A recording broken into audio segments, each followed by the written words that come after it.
On the News Channel 5 network, this is MorningLine.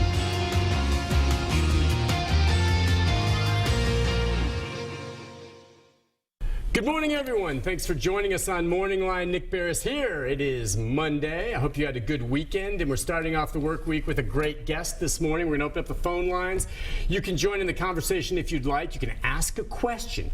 You can get through and talk to the Davidson County Sheriff, the top law dog in the metro. Well, all right, the police chief too, but Sheriff Darren Hall, he wields a pretty big stick. Good morning. Morning, Nick. How are you, sir? I'm great. Are you packing heat today? Might be. No, you're not. I don't think so. It depends on what is needed, you know. No need for a weapon on set with me, okay? I mean, our weapons are words, and the pen is mightier than the sword. Oh, you know that's true. Am I right, Carla? Yeah, she's sitting there nodding her head in agreement as usual with me, which is good. What? She's not. Look, she's nodding her head. Because she's a journalist. I mean, yeah, she's on my side. Yeah, even though she works for you. Yeah, she has the same media slant that you do. Savvy and slant. We don't have slants in this biz. Look, I'm going to be straight up with you all morning long. Okay, we're going to cover both sides of every issue. The number already calls coming in for you. I bet that's Joe. I bet that's Joe.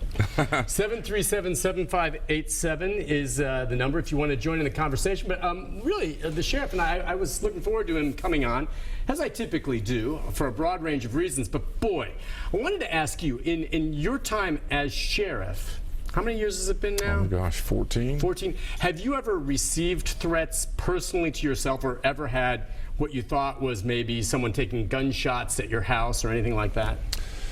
I've had death threats at the office. Are these called in, emailed, or someone yelling it at you, you know, or something where they see you, or how do they? We've had, gosh, you know, I've had a person who was, I think, actually having some mental issues, had been in the jail system, and created a story, then believed that I had mistreated him personally while he was in the system. Literally threatened me, threatened the federal judge here, and that went on for over a year or so. He threatened my family, would call the house. I mean, it was a very serious, I wasn't comfortable. It was probably 7 or 8 years ago with the situation, and eventually he was shot by a police officer in South Carolina doing a very similar thing a few years later. So, and I've had some uncomfortable situations, not shots at my house, but I've had some situations, you know, back in the immigration story days, and I was at the office one day and in a meeting, and my assistant called and said, "You have a call from the FBI," and I went down and answered the phone,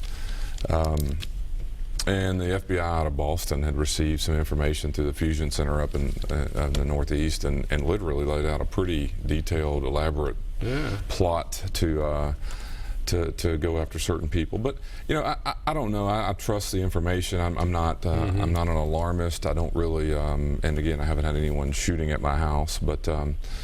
You know, in that way, but the job it's different. You know, one of the things I always tell people is, you know, you also have employees, and quite frankly, the disgruntled employee type of situation is a very dangerous life that we all live, no matter what type of work. And so I don't, you know, I think if you do your job and you treat people the way you're supposed to, and ultimately it can be a dangerous type of job, but I don't think that way, and I don't really.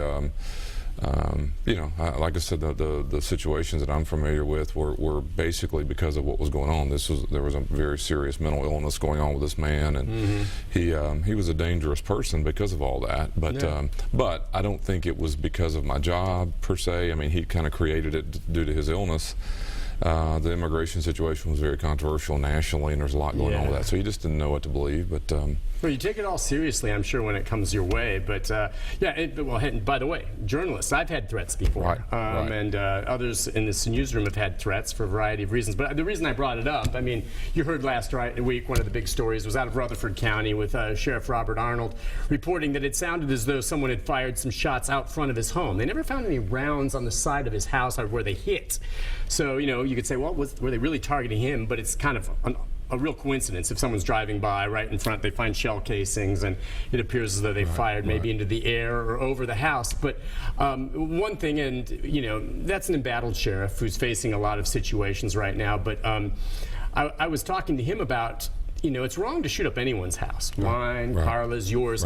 But it's almost when someone in law enforcement is targeted, to me anyway, it's even worse, because you not only are a private citizen who deserves protections like everyone else, but you also represent law enforcement, law and order, and the system. So when someone targets a sheriff or a police chief, they're targeting, in my mind, society and the structure of it.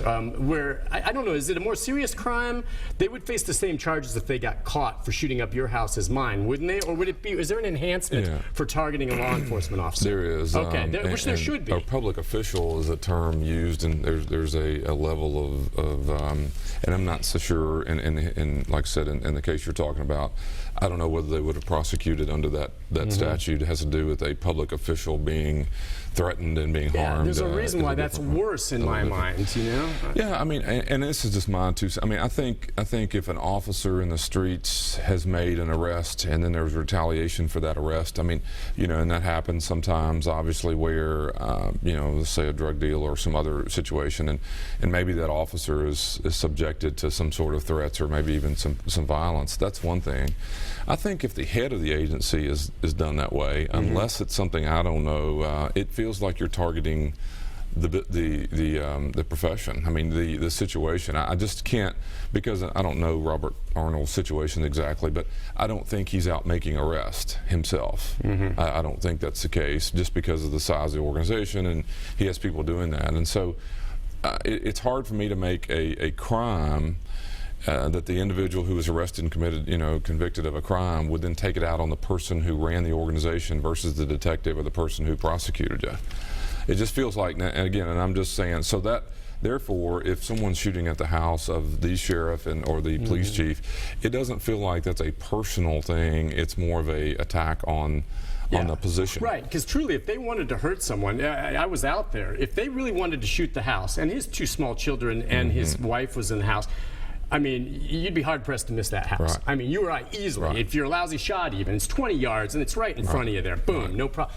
So I do not believe that they intentionally targeted the house and missed. I think you're right. They were sending a message, if indeed that's what it is. And the Murfreesboro PD are investigating, and they don't know right now motive, anything. And I need to throw this your way because it made such headlines, and you know, you answer this as you will, but you know, Robert and others made reference to the Super Bowl halftime with Beyonce. You know what I'm talking about, and you saw what the FOP's handling here, suggesting maybe that their officers not volunteer to work the Beyonce concert, which is their right. If they don't want to volunteer, someone could still be assigned. I don't think you have deputies. Do they ever work big events sometimes? They were off duty. They can do that. Off duty, but other than that, you're not in a position to assign.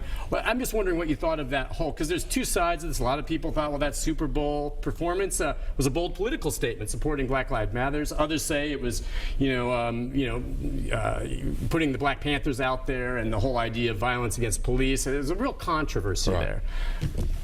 I don't know. When you saw that come up, I mean, I'm sure Sheriff Arnold's comments went all over the... Yeah, it took off, and I tell you, there's a national dialogue about that. I was reading over the weekend. I heard it maybe on the national news that maybe in Miami and some other cities where they're protesting kind of the concerts from the law enforcement side. But I don't listen to Beyonce, so I can't really tell you what her messaging was. But I think, and I heard Sheriff Arnold's comments. I would just want to make sure before I said that there was a connection to it, just because I don't think he was making it up. I'm just saying I think I would want to be careful to connect the 2 dots, because unfortunately, the media, the way the circus around something like that goes, I would want it to be accurate. It's a tough situation. I wanted to clarify this too, by the way, and a lot of people that responded, well, why should they have to protect Beyonce and all this if they don't want to? And no one's saying they have to. Some may be assigned. But the truth is, every major superstar has their own security force. Wouldn't, be it your deputies or Metro Police, if they're working a concert, be it Beyonce's, anyone else, the Titans game, they're not there so much for the players or the stars. They have their own security. The Titans have a great security.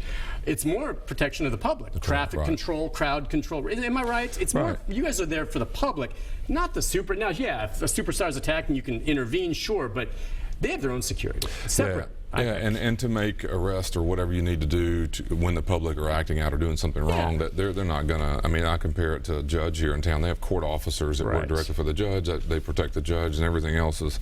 You wouldn't be able to, and obviously crowd control and everything else is a little different situation, but. I don't think, it'll be interesting to see. I don't think the numbers of people that will be protesting as in law enforcement to not work are going to cause any problems as it relates to being able to run the show.